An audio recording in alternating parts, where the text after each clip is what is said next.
जय श्री कृष्णा दोस्तों, कृष्ण विचार में आपको स्वागत है। जैसे कि आपको पता है कि आज कृष्ण जन्माष्टमी है, तो आज हम बात करते हैं कृष्ण जी की विचारों पर। आज हमको ये सीखने को मिलेगा कृष्ण जी के जन्म से हमको क्या सीख मिला है। इसलिए जन्माष्टमी के मौके पर भगवान श्री कृष्ण का विचारों का एक विश्लेषण करते हैं। आज हम बताएंगे कि आज दुनिया और इस कलयुग में भगवान श्री कृष्ण के क्या सीख सकते हैं। आजकल सबको मैनेजमेंट गुरु की तलाश रहती है। क्या आप भगवान श्री कृष्ण को अपने मैनेजमेंट गुरु बना सकते हैं? आज दुनिया में इतने सारे युद्ध हो रहे हैं। भारत में महिलाओं के खिलाफ कितनी घटनाएं हो रही हैं। युवाओं में डिप्रेशन, बेरोजगारी बढ़ रही है।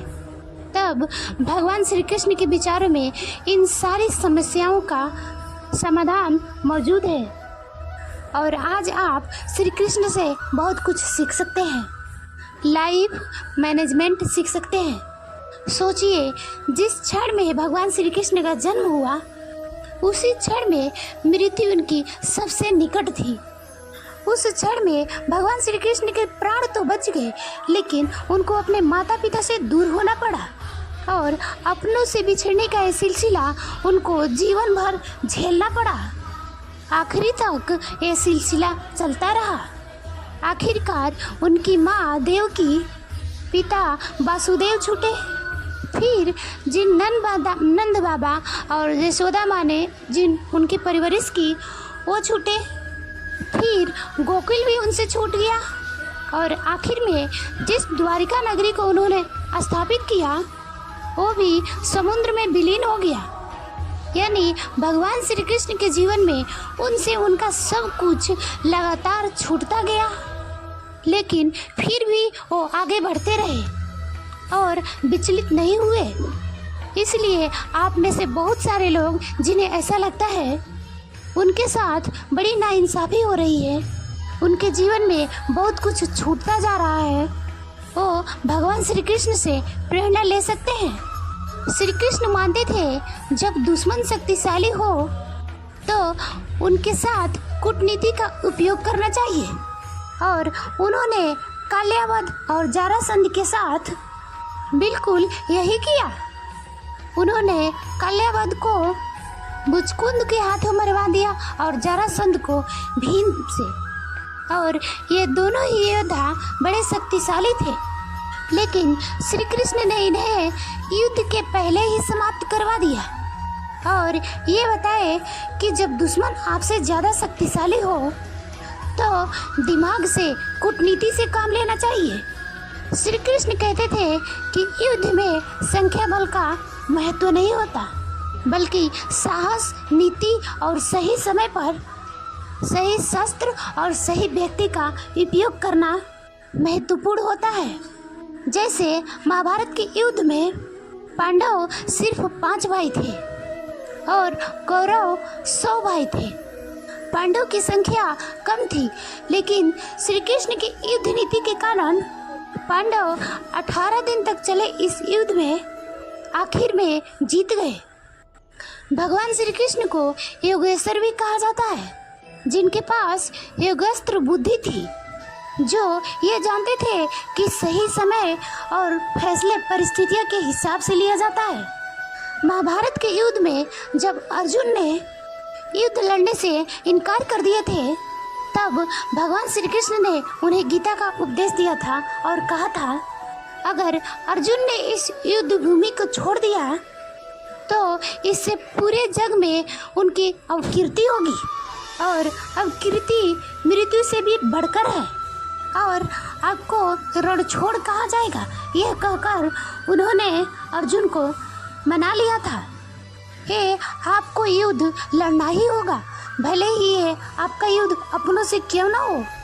लेकिन जब जरासंध बार बार मथुरा पर आक्रमण कर रहा था और श्री कृष्ण को चुनौती दे रहा था, तब श्री कृष्ण ने स्वयं व्यर्थ के इस युद्ध से बचने के लिए युद्ध भूमि को छोड़ दिया, जिसकी वजह से रणछोड़ भी कहा गया। और ये बात श्री कृष्ण खुद जानते थे। कि जब वो जरासंध के खिलाफ रणभूमि को छोड़ेंगे तो दुनिया उन्हें रण छोड़ कहेगी, परंतु उन्होंने इस अपकीर्ति और बदनामी की चिंता नहीं की और सोचा कि अगर वो इस व्यर्थ के युद्ध में उलझ गए तो उनकी समाज की प्रगति रुक जाएगी। और इसीलिए उन्होंने सकारात्मक ऊर्जा का नाश करने वाली इस रणभूमि को छोड़कर दुनिया को बताया कि जीवन में हर बार युद्ध लड़ना ही जरूरी नहीं होता। कई बार आपको ये भी देखना होता है कि उस युद्ध से आपको आखिर में हासिल क्या होगी। भगवान श्री कृष्ण को मोस्ट प्रैक्टिकल गॉड भी कहा जाता है, जो धर्म कर्म के साथ युद्ध को भी समझते हैं और प्रेम को भी सही रूप में परिभाषित करते हैं।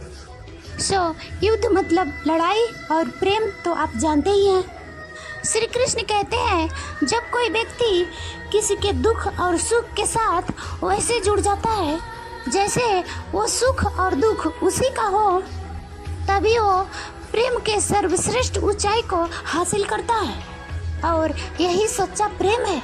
यानी जिस व्यक्ति से आप प्रेम करने का दावा करते हैं, अगर उसके दुख आपको विचलित नहीं करते तो आपका प्रेम तब तक सच्चा प्रेम नहीं होगा। श्री कृष्ण ये भी कहते हैं कि सत्य कभी दावा नहीं करता कि मैं सत्य हूँ, परंतु झूठ हमेशा दावा करता है कि मैं ही सत्य हूँ, सिर्फ और सिर्फ मैं ही सत्य हूँ। इसलिए जो लोग खुद को साबित करने में लगे रहते हैं वो लोग कभी सही नहीं होते। आज के ज़माने में जब लोग मनुष्य होने का सही मतलब भूल चुके हैं, तब श्री कृष्ण ये भी बताते हैं कि सच्चा मनुष्य कौन है। प्रेम क्या है ये तो उन्होंने बताया, पर सच्चा मनुष्य क्या है। वो कहते हैं कि जो अपने सुख के लिए दूसरों की हानि करता है वो व्यक्ति मनुष्य कहलाने लायक नहीं है। मनुष्य वो होता है जो अपने स्वार्थ का त्याग करके दूसरों का हित करे और उसे कभी नुकसान ना होने दे। तो आपके लिए एक बड़ी परीक्षा ये है कि आप भी देखिए, क्या आप अपना फायदा करने के लिए दूसरों को परेशान करते हैं, दूसरों को दुखी करके अपना फायदा करते हैं? तो ये बात मनुष्य के लिए नहीं है। इसके अलावा जो लोग धर्म और कर्म में अंतर नहीं रखते हैं, उनके लिए श्री कृष्ण कहते हैं धर्म सिर्फ कर्म के लिए होता है और कर्म के बिना कोई धर्म नहीं होता है। अगर आप ऐसा सोचते हैं कि कर्म किए बिना आपको सब कुछ मिल जाएगा तो आप भटक गए हैं। भगवान श्री कृष्ण का जीवन रिश्ते निभाने का भी सीख देता है और वो यही कहते हैं कि संसारिक इंसान की सबसे बड़ी पूंजी होता है रिश्ते। अगर जिसके पास रिश्ते की अमानत नहीं है तो वो इंसान संसार के लिए गैर जरूरी है। इसलिए अपने रिश्ते को दिल से जीना चाहिए, दिमाग से नहीं। आज के ज़माने में जब लोग मित्रता भी स्टेटस देख के करते हैं, बैंक बैलेंस देख कर करते हैं, आपकी गाड़ी देख कर करते हैं, आपका मकान देख कर करते हैं, तब श्री कृष्ण का जीवन बताता है कि मित्रता सभी बंधनों से मुक्त होकर ये हमेशा बराबर रहती है।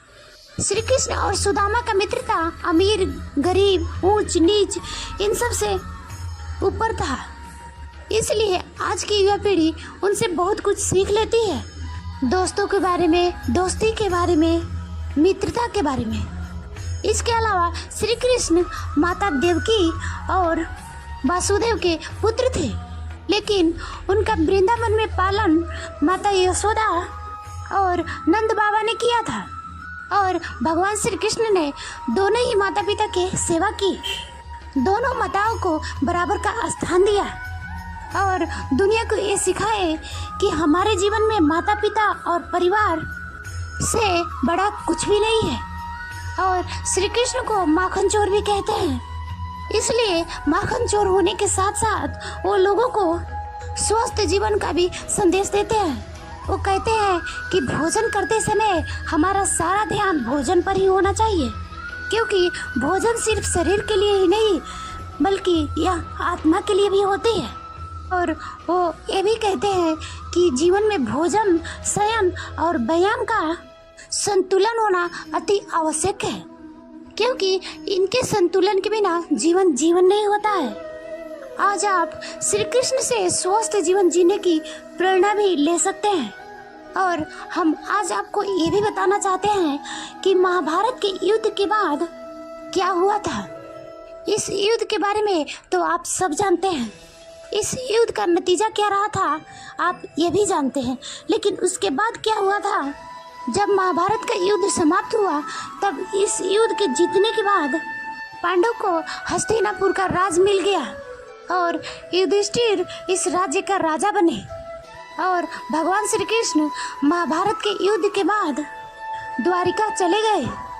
कौरव की माता गंधारी श्री कृष्ण की इस युद्ध के लिए दोषी मानती थी और उन्हें लगता था कि श्री कृष्ण चाहते तो वो ये युद्ध रोक सकते थे। लेकिन गंधारी ने श्री कृष्ण को श्राप दिया था कि जैसे उनके कुल का नाश हुआ है, वैसे ही श्री कृष्ण के यदुवंश का भी नाश होगा और श्री कृष्ण भी ज़्यादा समय तक जीवित नहीं रहेंगे। इस श्राप की वजह से यदुवंश के लोग आपस में ही लड़कर मर गए। और इसके बाद एक दिन श्री कृष्ण ने भी अपने पैर में लगे अंगूठे में एक बाण के बाद अपने देह को त्याग कर इस पृथ्वी लोक को छोड़ दिया। और जब पांडवों ने श्री कृष्ण के देह त्याग का समाचार सुना तो वो विचलित हुए और उन्होंने भी राजपाट त्याग कर हिमालय के मार्ग से स्वर्ग जाने का फैसला किया।